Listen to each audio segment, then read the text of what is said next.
Ella cuando fallece y venía ya enferma, en 1799, pide que la entierren de noche en el silencio y sin pompas, y que su ataúd sea llevado por unos obreros que había en la casa y demás.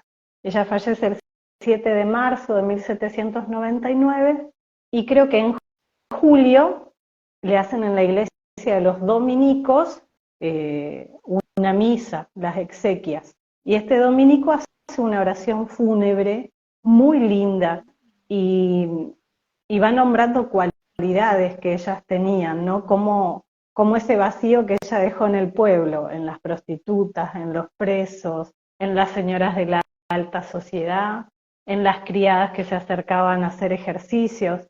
O fíjate que en la época en la que vivió, en donde el patriarcado estaba como muy marcado y las clases sociales también, ella logró que en la Santa Casa de Ejercicios convivieran las señoras nobles, los pobrecitos del campo y los criados y los esclavos también, ¿no? Que hicieran ejercicios espirituales.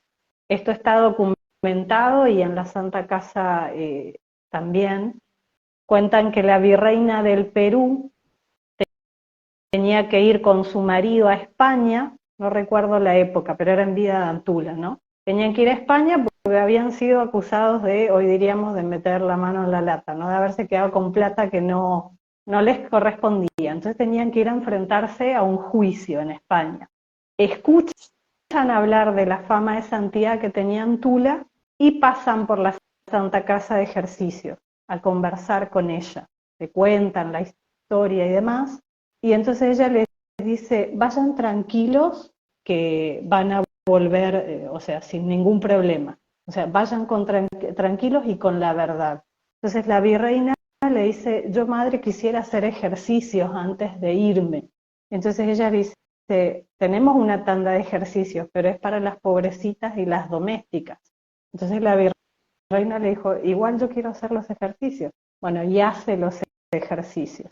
A partir de esa época, las grandes señoras de la sociedad dijeron, si la virreina hizo los ejercicios con las pobrecitas, nosotras no queremos ser menos, ¿no?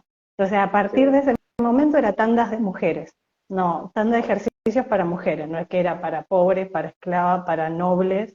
Entonces, vos fíjate cómo en la época también ella logró esta fraternidad y esta dignidad de los hijos de Dios, ¿no? No importa que seas pobre, negra, mulata, prostituta, porque la Santa Casa, además de ser casa de ejercicios, cuando ella presenta el proyecto en el Cabildo, Ascuénaga le dice, sí, todo bien, te apruebo, pero necesito, hoy sería como una cárcel de mujeres, ¿no? Un lugar en la Santa Casa para que pongamos a las mujeres problemáticas de la sociedad.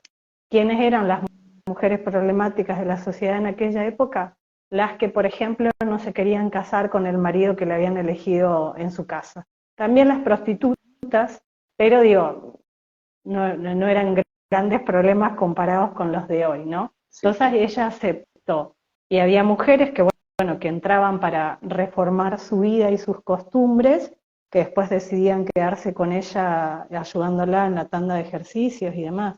De hecho que Mariquita Sánchez de Thompson también estuvo ahí, porque ella no se quería casar con el que le habían elegido, estaba enamorada de su primo y demás, así que estuvo un tiempo en la Santa Casa también.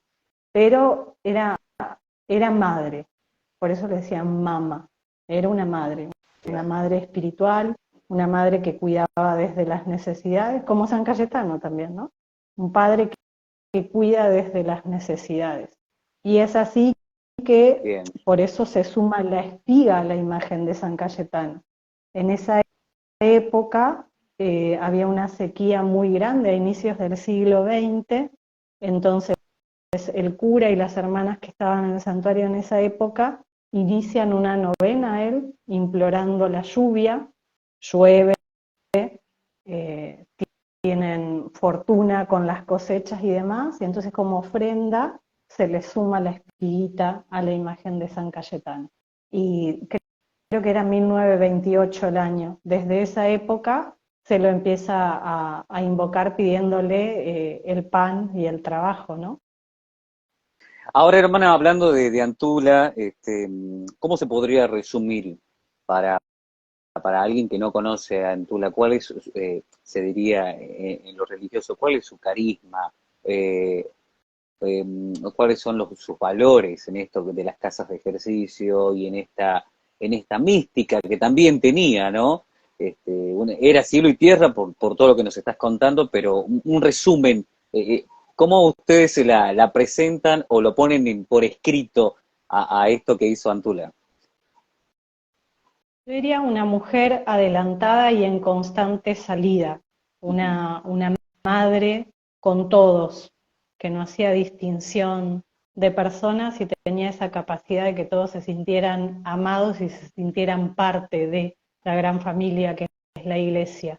Eh, Sí, una mujer que se preocupaba no solo de la pobreza material, sino de la pobreza espiritual, por eso atendía tanto al virrey que lo llevaba a hacer ejercicios como a la pobrecita del campo y demás, o al que estaba preso, o a la mujer de mala vida.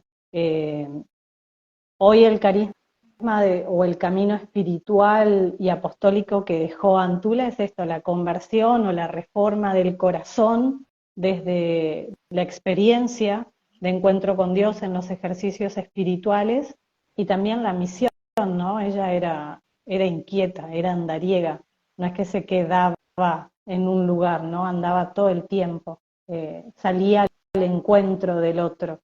Y y yo creo que esta frase andar hasta donde Dios no es conocido para hacerlo conocer fue el gran motor de su vida, sobre todo luego de la expulsión de los jesuitas, ¿no? Eh, si vos te pones a investigar en este tiempo, sobre todo después de la beatificación de ella, que fue en el 2016, en Santiago del Estero, se publicaron muchas cosas que creo que se quedaron en lo majestuoso y perdieron la esencia de ella, porque no sé, si vos entrás te van a hablar de cuando multiplicó los panes, de cuando venía por el monte y le apareció un tigre y lo frenó, o sea, que son parte de la tradición oral, pero digo, si nos quedamos con lo milagrero, mm, nos perdemos la posibilidad de conocer a una mujer con todas las letras, a una claro. mujer que no tuvo miedo a la adversidad de ese tiempo, que supo leer la necesidad que tenía su pueblo, la sed de Dios que tenía, y supo salir al encuentro del otro, sin medir consecuencias, ¿no? Sino confiada en la providencia. Bien, bien. Ahí está abierto, ¿no? El proceso, bueno, la beatificación que gracias a Dios llegó y ahora se espera que en algún otro momento pueda darse el paso final. ¿Qué Sí, sí, sí, sabes? tal ¿Cómo cual. va ese proceso? Hay un milagro, creo que en Santa Fe, de hace unos años, que se viene estudiando y demás, así que, viste que la iglesia necesita milagros. Yo creo que Sí, Antula no necesita eso, porque vos fíjate, ella fallece en 1799 con fama de santidad y fallece en el Buenos Aires que se estaba gestando la independencia, ¿no? De lo que hoy conocemos como país, eh, estaba en el corazón del pueblo. Después se ocultó por mucho tiempo, un poco tiene que ver con esto de que era mujer también quizás. Recién en el 2011, si no me equivoco, como que se reabre la causa, se la declara venerable y en el ujú, 2016 se toma un milagro, pero de principio de siglo, ¿viste? Eh, sí. Lamentablemente hay burocracia y se tienen que seguir unos pasos, pero digo, Antula no necesita el titulito de santa Claro, para que se la reconozca santa, ¿no? Eh, como tal. Ahora este es milagro más, de Santa Fe se estudia. se está estudiando, no sé bien sinceramente en cuál fue el milagro, no, no, no, no lo sé sinceramente, pero sí se está estudiando, así es. Ujú. Bien. Vos Ahora fíjate, contanos, a mí me llamó la sí, atención en Córdoba, hay una liga solidaria en Oliva que no, o sea, no tiene nada que ver con la iglesia. que la tomó como modelo de inspiración en el compromiso social y en la promoción humana. O sea, Mirá, Antula es de todos, digo, si la encerramos y la ponemos en un altarcito con la corona de Santa, la reducimos y la estancamos, y creo que su vida fue una constante salida. Sí, sí. bien.